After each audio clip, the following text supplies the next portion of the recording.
on that because we grew up in New Mexico. This was really our introduction to what was going on in the South, was when we took our first church in Southeast Georgia. Okay. And oh, go ahead, Mark. Okay. It doesn't change anything in that your friend and her daughter had to stay in Georgia, but it might have been meaningful to them to be treated as nice people that you wanted in your life to accompany you. And in that regard, I mean, of course, the financial hardship and everything was terrible, but I think it might have been to their, I mean, it might have made someone feel just like a regular person that was valued for who they were. And that makes it a good thing that that happened. Although I'm sorry you had to lose your job and all that. But I'm rambling. I don't know if I made the point. No, that's good. That's absolutely wonderful. And if that's the only person they reached there, their time there was worth it, to show people that they were loved. Okay, I want to jump to the middle because of what you just said, Eleanor. I don't know, page 264-ish, it was talking about this Edward, the guy that wrote the book Looking Backward and all that. And Zinn's comment, do you all know about that? The Looking Backward started people on a different idea. Does anybody need more explanation than that? Okay, he said after that, that government, business, churches, and the church I grew up in certainly did this, and schools were a concentrated effort to control people's thinking. Can I have some response from his comment? Government, business, churches, and schools were a concentrated effort to control people's thinking.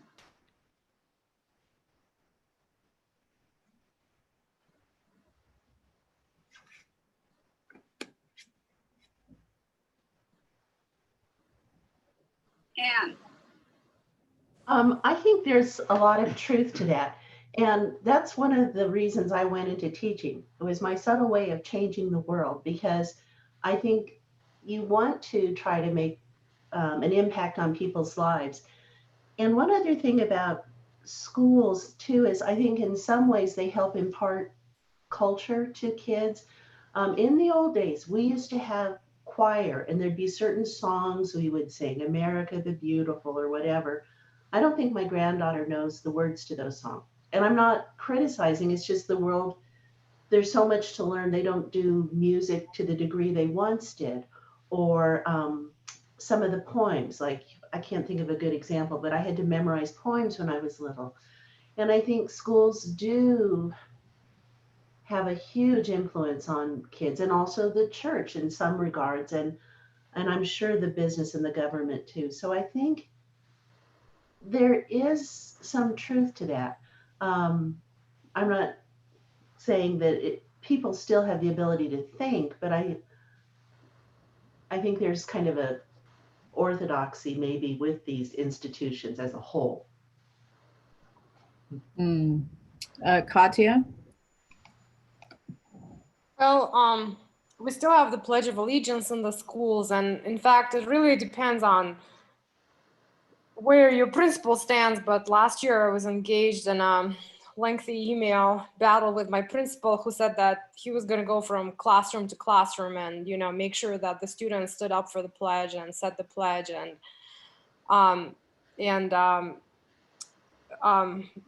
anyways, it's kind of the ending of chapter 11 about everything is being drowned in a flood of slogans for national unity. I mean, to me, it's this whole pro-pledge argument and call, you know, this blind patriotism. That's I like the way you put that, blind patriotism. Thank you. well, you get my point. I No, I like that. Keep going. I didn't mean to interrupt you. no. I didn't know how to finish the sentence, but ultimately, I think my point is out there. That's, like there's again, depending on where your administration stands, there's just no room for dissent. There's no room for questioning. Well, you pledge. I mean, I have no problem actually pledging allegiance to ideas, and that's what I said to my principal last year. But I'm never going to pledge allegiance. First of all, since I'm a citizen of two countries, I don't want to be put in a position where I have to choose one over the other. To me, that's kind of exceptionalism. I consider myself a citizen of the world. And it just kind of narrows. I mean, it's just, it's just sort of, I don't know, moves us away from ideas to just like certain institutions. Like we have to blindly pledge that whatever our government stands for, we're going to support it. Thank you. Which is the kneeling that is taking place at the pledge and the national anthem is the whole reason for it. Ted?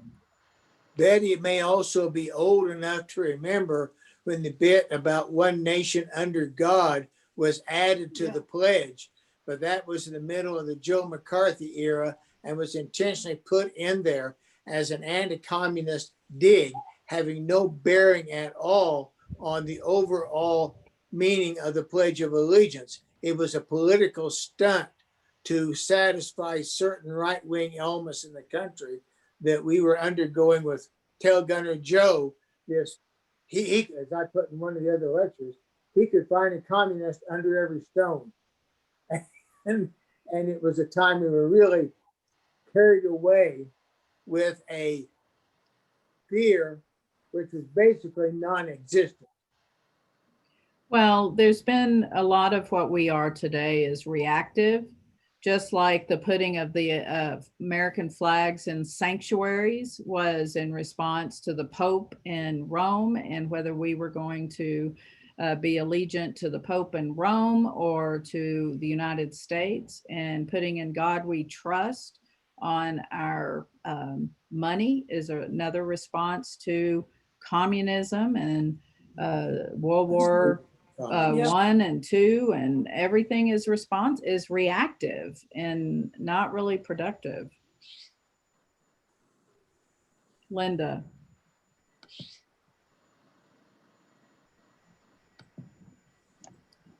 There you go. Oh, again, we lost you again. Okay. The lady who sent in the note about the Texas textbooks, we went in our, we had, of course, a Texas history book that we went through in 6th and 7th grades, but we also had the language book where you learned about writing paragraphs and diagramming sentences and everything. And it was Texas history that your sentences were in that book. It was drummed into your head every minute that you were in school. Yep, because Texas is all that mattered, right? Oh yes, largest and grandest. Everything That's is part big. of their state song. So Exactly. I grew up in it. yeah. Ken? I just, reading this chapter, I kept drawing parallels with what's going on in the world today and in politics today. And history in particular is heavily influenced by politics in the party that's in charge in any given state. And it's even, there have been attempts on a national level to influence the subject matter that's taught in history classes. Business, like it's India. Lisa? Okay. I think I told you guys this before, and I just wanted to add to that thing that Lori Ryder said.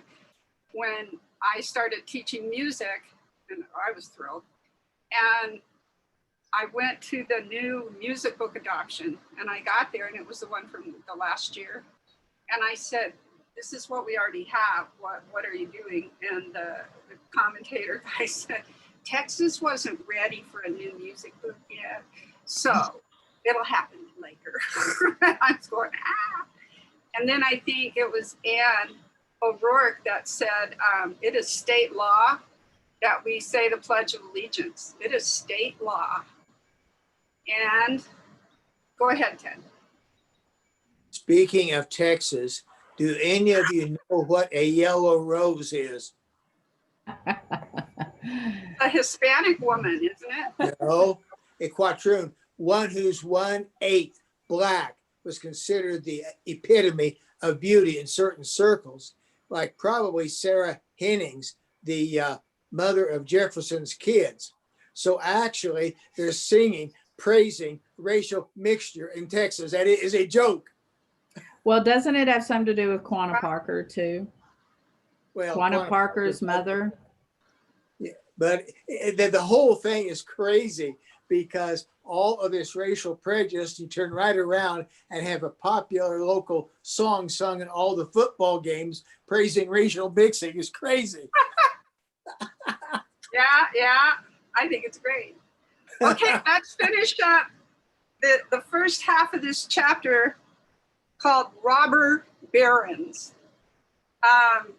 The things that just jumped out at me is I've always thought there were five really rich people controlling everything in America. Well, actually there were 6, okay? And they mentioned J.P. Morgan, who I think was the richest man ever. And then of course we had all those other guys that were mentioned. J.P. Morgan ended up, after the railroads finally got done and other things were happening, there were 6 major railroads. J.P. Morgan controlled 4 of them. And so I thought the title of this first half of the chapter was fabulous, Robber Barons, where they were making, that one bank that loaned them 70-something million dollars, and it only cost them 44 million. And the people that were working on it made $1. Was it a day or a week? I don't know. It made me want to throw up. So does anybody have anything before we move on to the union part of the chapter? Does anybody have anything to say about the robber barons? Katia wants us to divest from JP Morgan and Chase. No I problem. just wanted to mention that bank, I mean, that the credit card, which is pretty big one, I mean, that's still from JP Morgan. That's that same organization, yeah. Going to his heirs. Mm-hmm. Well, I belong to a credit union, so I fixed them. I hope. Any other comments on the robber barons? Well, it would be interesting to find out what 401ks, what IRAs are all invested in, and seeing what kind of influence you can have on the entities through which those are invested about divesting in oppressive powers. Good. Because there's a call for that all the time. Eleanor? We're talking, one more second, just to finish her. When we're talking about what we can do, and we all said vote and read, that's another activity that we can do from that question I asked a long time ago. Thank you, Eleanor. Okay, before we leave robber barons, one of the good questions I think on this chapter is, what role did philanthropy play in maintaining the status quo? All these robber barons are pretty much known for being great philanthropists. Carnegie, Vanderbilt, Rockefeller, they all were, giving money. But with strings attached. It brings up what role does philanthropy play in maintaining the status quo? Betsy wants to get in here. I have I have a comment. Well, they donated to higher education, who therefore produce teachers, lawyers, doctors, all the middle class people that keep the country running, although not the workers, but they kind of kept the status quo and kept the workers sort of in line. So they're kind of middle class people, kind of like we're educated, and that's kind of how the philanthropists worked. And everybody thought they were super good people, but I didn't realize how they got their money over on everybody else's back. So. And money has power. It Ted? sure does. For those that would enjoy traveling within the state, there is still a Carnegie Library in a plaza in East Las Vegas, New Mexico. The building is still there, and I think it's still used as a library. Lori? Yeah. Rigler? Yeah, all the philanthropy, and I think that's great, and some good things have come out of all of that, the schools and so forth. But how much of a philanthropist can someone be considered if their lowest paid workers who are working full time 40 hours a week can't support themselves? That would be my question. And how can you regulate that? That, I think it's an interesting question. It's another form of slavery. Katya? Well, and also I think philanthropy kind of helped them maintain a public face. Like today, when like a lot of my students, when they hear about Bill Gates, all they think about is that, oh, he's such a generous man. I read an interesting article on the philanthropy of the rich in the last year, and two things I learned from it. Number one, people who give a lot of money to philanthropy and they make it publicly known, a lot of that money actually goes to foundations where it sits, and only about like 10% of the money gets spent on the causes. And so they say like, oh, they donated, I don't know, $10 million, and only $1 million gets spent. And the other thing is, the problem with these pet projects of philanthropy, you may think, well, they're still making the world a better place, but it's not a democratic way to go about it. Like, no one knows, for example, that, the whole of the movement in education to evaluate teachers based on the test results of their students was actually started by Bill Gates. He came up with that whole model, the test-based education. So, it's very questionable whether or not that philanthropy is making the world a better place. I agree. Yeah.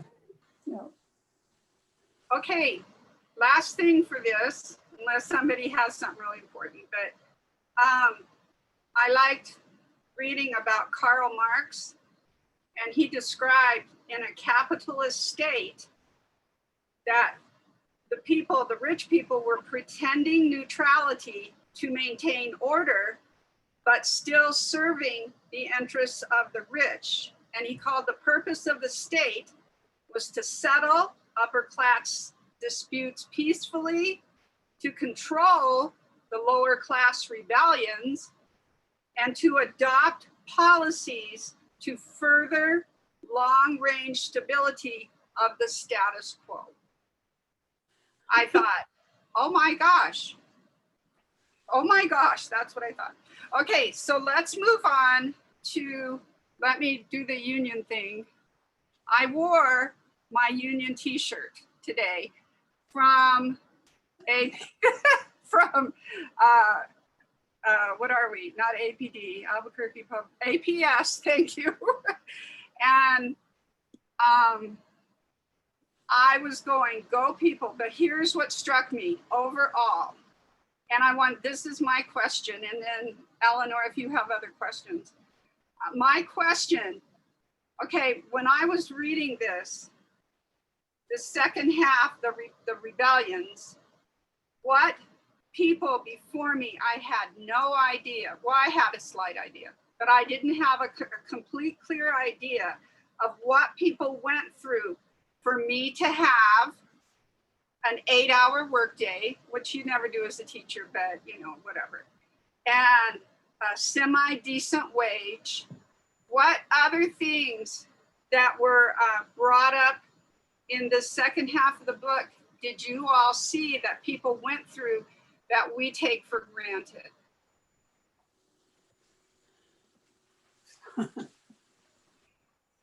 Ted?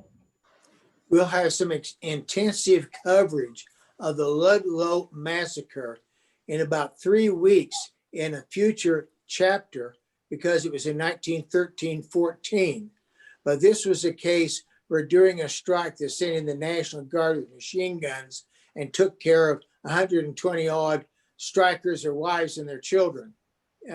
So the whole bit about the underclass being coerced into settling strikes will come up again in ACEs. Good. Anybody else? You didn't notice what we have? It's okay. Ellen. Anne, Anne was raising her hand. Oh, thank you. you're still muted, Anne. Sorry, There you just go. to add on to what Ted said, I think they mentioned was it Haystack Yes. Or Haymarket. massacre riots in this chapter too. The Haymarket. And it also goes to what was said earlier by Mr. Rigler, that there's a repeating of things going on in the past now, and Ken said that because the military was squashing the rebellion. And it's kind of frightening to me that we've had military squashing just protests now, not even active taking buildings and things. And the protesters or the rioters back in the day, 1880s, whenever, they had to be really brave because their job depended on it, but some of them were killed. They died, so we have better wages. That's Dave Hesse too, by the way. Say again? Oh, Dave Hesse. I changed their name on their screen so you can see who they are. Same thing with Lori Ryder. Since we have Lori Rigler, Lori Ryder, I have Lori Ryder's name on there too, so we can keep up with who's who.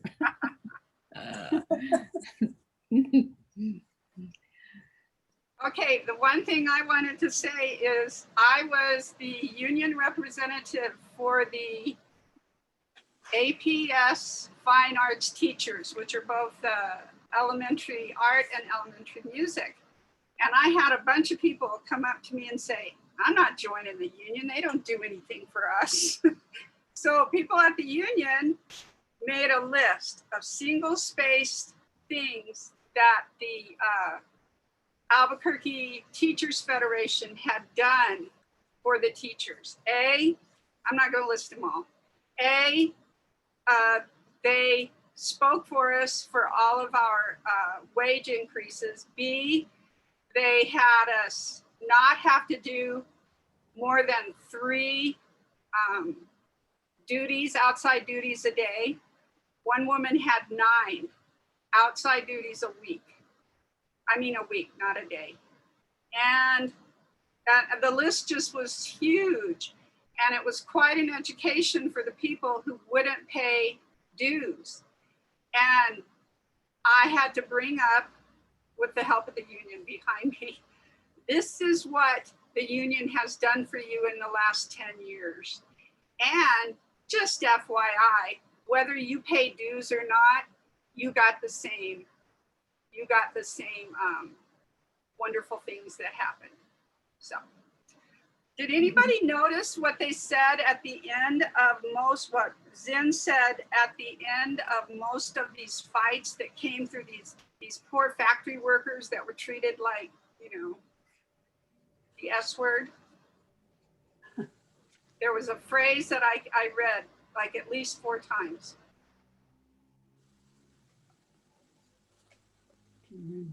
No increase in benefits. Okay, the phrase was, they got what they wanted, the higher wages, the 8-hour day, but they did not, the Robert Barons did not recognize the unions. It said that like 4 times. Okay, Eleanor, do you have questions? Well, yeah, there's a debate resolution here, and it's about the labor movement. And why was it more successful in the North and West than in the South? You know, what's the difference? Industry. Who said, somebody said industry.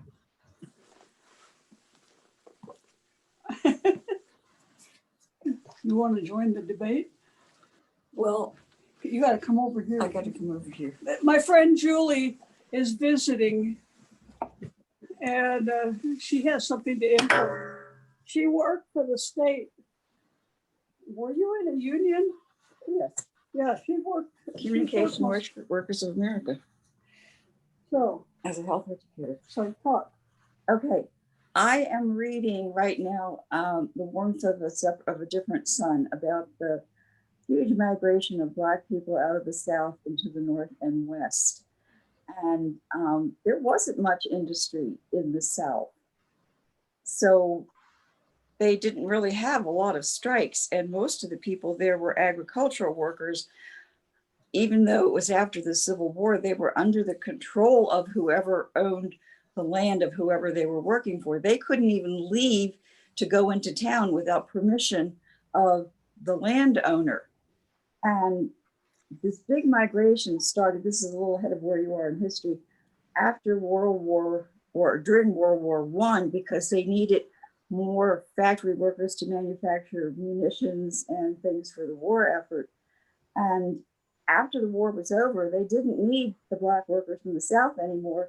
So they were pretty much relegated to the worst jobs, low paying, living in tenements. They had a really, really, really tough time. I'm reading about that era right now, and the terrible riots that there were in Chicago in 1919 and 1920.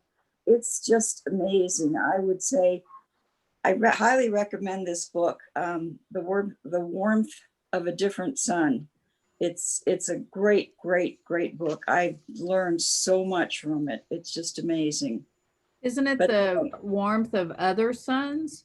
The Warmth of Other Suns, yes. Yeah, I've heard of that book. It's I'm putting long. it in the chat. It's long. I'm listening to it in audio tape, and it's 20 hours long. Mhm. And you can't speed it up because you miss too much. Katya? Well, yeah, basically concentration. It's hard to organize if, you know, people are scattered around. Like in the South, all the agricultural workers were scattered, you know, around different plantations. So factories and yeah, like mills made it easier to organize. Right. That's Which why this more- book sounded familiar to me, is it's the same author as the new book Cast that is out in circulation right now. Isabel Wilkerson. Is that right? Julie? I'm not positive because I am visually impaired, so I listen to everything and I don't always catch the author. I have to go back to the very beginning to catch the author. I think it is by Isabel Wilkerson, who wrote Cast, which is another important read too. But this is just an amazing, amazing book, and it dovetails closely in with what's going on in some of the things that we're reading. I quit reading this book after about the 10th chapter. I got so tired. Okay, Lori is raising her hand. Put on your sound. Yeah, I think what troubles me about all of this is sort of like today. It's the either us or them kind of attitude. And all of this protesting and riots, whether it's for race or jobs or whatever, it was us or them. There's no concerted effort to try to find what will make it better for everybody. And we still have that today. I find that extremely troubling. Yeah, I don't think much has changed. That's the problem. Well, Okay. who am I in that picture? Am I there? I can't see. Right here. You're there. One of the things after this big riot in Chicago in 1919 that all these blacks and whites were shooting each other, and they came up with a sort of, I guess, a manifesto of how people should get along in Chicago. And they came up with things like you could not use derogatory terms in describing Black people in the newspaper. This is in 1990. This was pretty amazing. You had to give equal time to stories about people of different races. They had to be impartial, the newspapers. It was just, this committee wrote this 600-page document. And one of the things they said is probably no one ever read it. You know, this committee sat down and really, really tried to work things out because all the Black people were jammed into the south end of Chicago and there was no more room for them to grow. And I thought, I'd love to see if I can get a hold of that manifesto somewhere. I'm sure you can get it online or something. Okay. But, you know, people Okay. try on these things and they don't go anywhere. Okay, Ted. Well, another item in the industrialization of the South is that when it did happen, the amount of anti-ecological activity was overwhelming. We were 35 miles out of Savannah, and Union Camp had its big paper bag plant there, taking all the pine trees and turning them into cheap paper with an acid process. And even though the employees were fairly well paid, they had to replace their cars about every 2 years because the amount of sulfuric acid in fumes around the plant would cause the cars to rust out in that length of time. In fact, when the wind was right, we could smell the plant at 35 miles. Wow.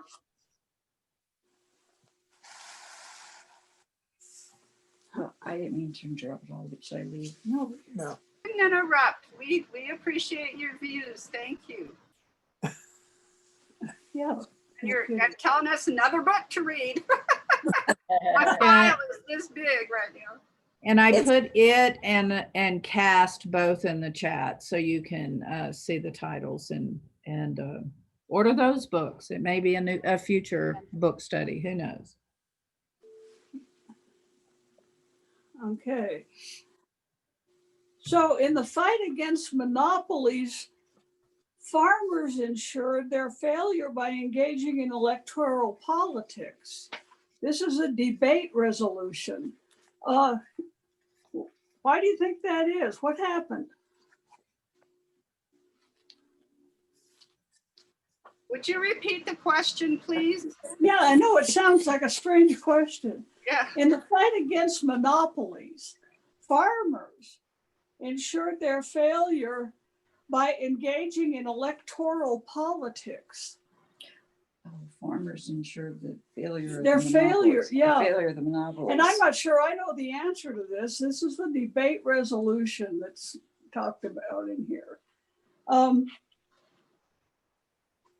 Farmers wanted to be sure that, you know, they got some say. What they end up doing, of course, is forming co-ops and what have you to try to get enough money for their crops and what have you.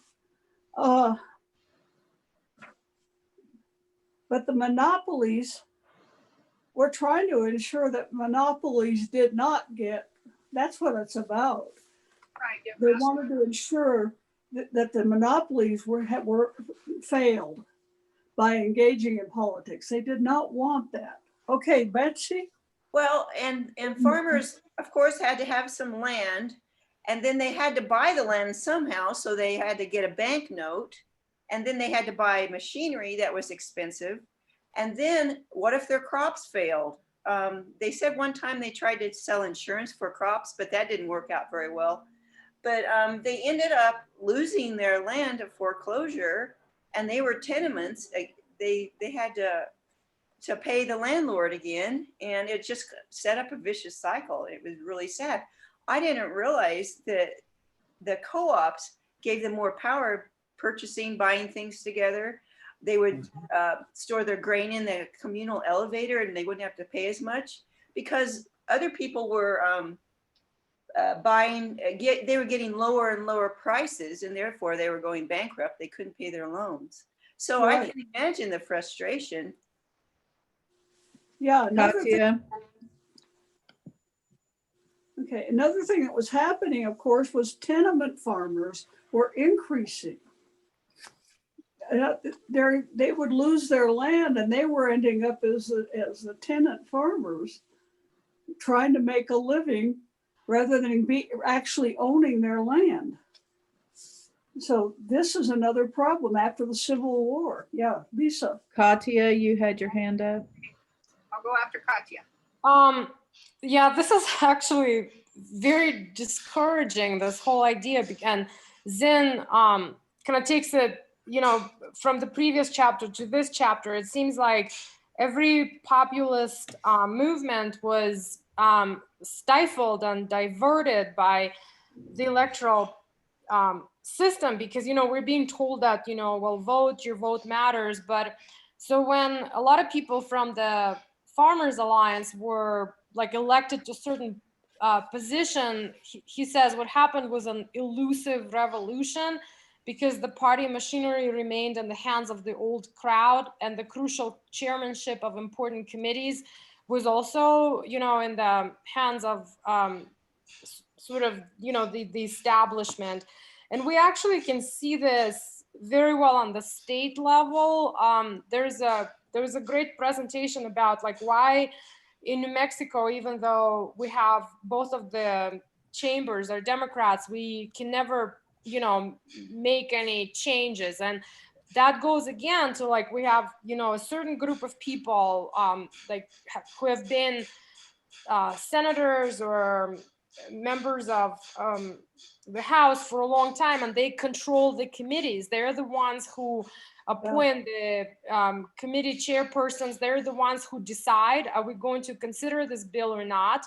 And they may not even schedule a bill. So same thing is happening, unfortunately. Yeah, I'm afraid so. Lisa? Status quo never changes. I just need a little help. I made an A in civics and everything, but when he's when he's referring to electoral politics, the only electoral thing I know is that's how the president gets elected, by the Electoral College. So is there something I don't know about electoral politics besides the president? Ted? For one illustration of what happens to this, and I think I included it in my lecture, was that quite often reform movements in this country get co-opted by one of the major parties. In the case of the populist movement and the agricultural movement for a better deal for the farmers, William Jennings Bryan in 1896 did his Cross of Gold speech. Basically, he managed to grab the farm group and incorporated this populist movement within the Democratic Party. But we have several occasions down through the years when we have had significant third level movements. And in almost every case, one of the two major parties winds up grabbing and incorporating those ideas in his own agenda. They may not carry them out, but they at least advertise that they're incorporating this as part of their policy. So you think the two-party system is keeping the poor down? That's not what I was saying. I was saying that there's an element of this, but there's a tendency to co-opt these things. Right. Like to a certain extent, the Democratic Party, despite the traditional Southern Democrats, during the civil rights movement, moved to accommodate a lot of the civil rights protests, and now the Black community is a substantial part of the Democratic Party apparatus in the country because of this shift in opinion. Prior to that time, the Southern Democrats were the strongest segregationists in the country, and we had a realignment, and this has happened several times in United States history, where a reform movement gets incorporated, but in the process brings about at least some change. Katya? Well, Zen says that after the Civil War, both of the parties were controlled by capitalists. And so since we're talking about the working class movement, I mean, I think certain policies are manipulated and used by the two parties very effectively to divert our attention. Like this whole election is going to be about, the women's right to choose, which, by no means, I mean, it's a very important right, but ultimately that's what it all has become about. It's sort of, both Republicans and Democrats take donations from Wall Street, from the rich, and the movement, the populist movement. I mean, there are very few politicians who run on small donations, and like this, it seems like in this election, this whole wave again was kind of stifled. Both of the candidates in the race are, kind of Wall Street is equally working with both of them to make sure that they get part of the pie, no matter who is elected. There you are. Are we all here? Okay, I don't have, Well, one last comment here before we close down. Yeah, on the state level, we have, I think it's 3 of these old guard politicians that have been in there forever that lost primary elections this year and are being replaced by certainly more liberal candidates in the same party. So this could cause some changes in Santa Fe simply because this old guard element, a significant number, got removed in the primary. Things do happen, they just don't sometimes seem to us to be happening fast enough. Well, and one of them was the finance chair, which is going to really change things up on what the finances are going to look like in the allocations.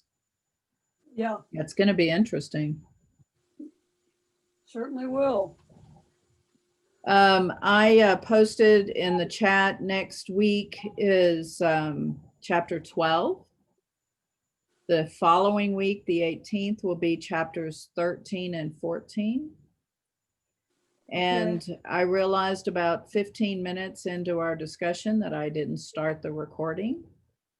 So I started it then. So if you go back to listen to this afterwards for anything, know that the first 10 or 15 minutes is missing. On some of my other ones, like the board meetings, I have to put a big note in front of me that says record so that I start at the right time.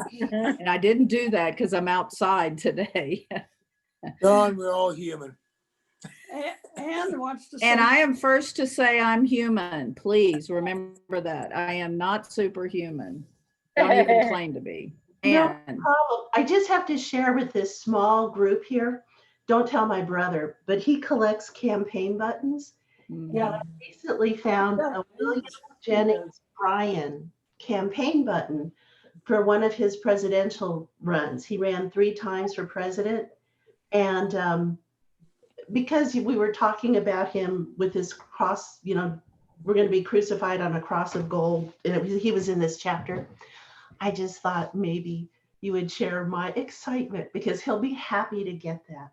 It's a bizarre gift, but he will like it. oh, he doesn't know about it yet? Oh, he will be thrilled. He's always so proud of his I've seen collection. there's a collection. It's amazing. It is. It really It is. really is. Well, good for you. So I'm still looking for Debs, but anyway, that's all. But it made me happy. It'll make him happy. Yep. Are we Well, good? I just have one final thing to say. Not one person mentioned our current president and his affliction right now. So I thought that was very kind. And I'm still praying for the guy, but I have this little added on prayer that, while he's going through what he's going through, that maybe God will teach him something about the poor people, that the 208,000 people that we've lost and whatnot. But you know. Apparently it hasn't, because he just left the hospital to make a little tour around to see his supporters, and he'll be back at the hospital. And then to give him COVID while he's there. Oh, well. Anyway, God bless all of you and thank you. And Katya, I tried to answer the thing that you sent to me and I can't figure out how to send it. So, but thanks, yeah. She's in the union, so. And Anne O'Rourke, are you in the ATF too? Yes, and I'm even in the retired teachers union group. Oh, I didn't know there was a retired one. Oh, it's wonderful. And they tell us about other union activities that work with other unions. So I'll have to talk to you later about joining. It's a really nice group of people. That didn't take you long, Anne. Well, I miss teachers, so it's another way to connect. Good for you. It is. I miss the culture too. Well, thank you all for another enlightening discussion. I always appreciate the engagement here and appreciate all of you. So be well, be blessed, stay connected, and keep washing those hands. Bye. Bye.